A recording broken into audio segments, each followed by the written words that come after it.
국민의힘 기획재정위원회 위원들은 오늘 더불어민주당이 기재위 경제재정소위에서 예비타당성 조사 제외 대상을 확대하는 국가재정법 일부 개정 법률안을 일방적으로 강행 처리한 것에 대해서 강력히 규탄합니다.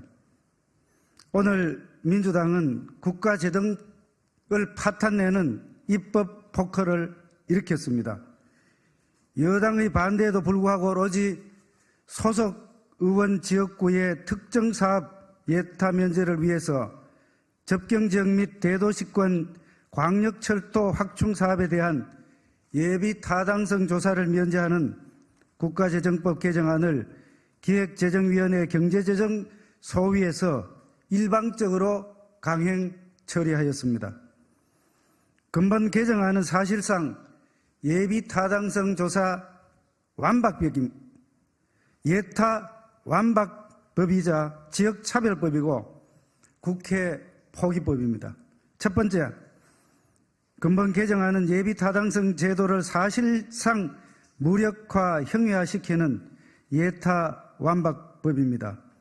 예비 타당성 조사 제도는 1999년도에 민주당의 국민의 정부에서 재정의 건전성 확보와 투명한 운영을 위해서 도입되었습니다.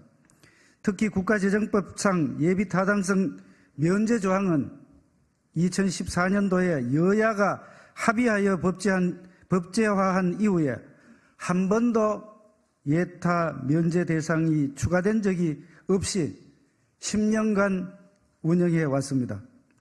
그러나 오늘로서 특정 지역구 의원을 위해서 국가재정의 사유화를 공식화하는 무책임한 입법 선례를 만든 것입니다.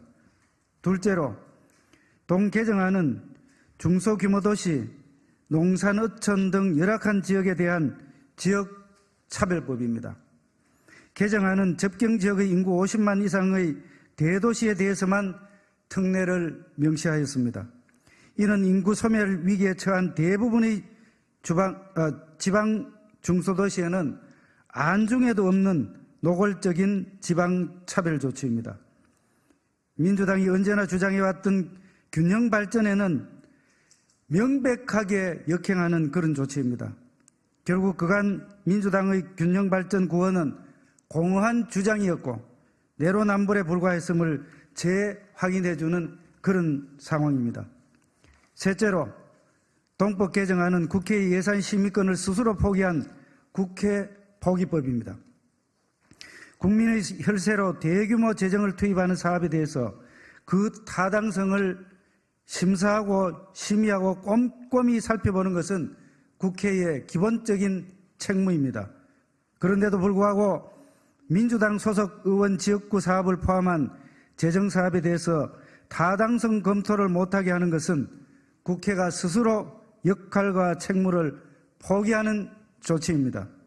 네 번째로, 국가재정법 관련된 사항은 예비타당성 조사뿐만 아니라 재정준칙 도입 등 중요한 사항들도 함께 논의해서 처리하여야 함에도 불구하고 민주당의 일방적인 처리로 인해서 재정 건전성을 확보하는 재정준칙 도입을 막는 참담한 상황에 이르렀다는 말씀을 드립니다.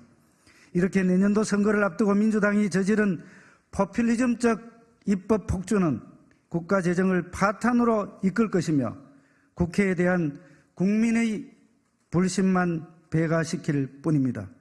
이에 국민의힘은 민주당의 이러한 입법 폭거에 대한 철회와 책임 있는 사과를 강력하게 촉구합니다. 우리 국민의힘 기획재정위원회 일동은 여기에 대해서 민주당의 폭거에 대해서 끝까지 책임과 사과를 요구할 것입니다. 이상입니다.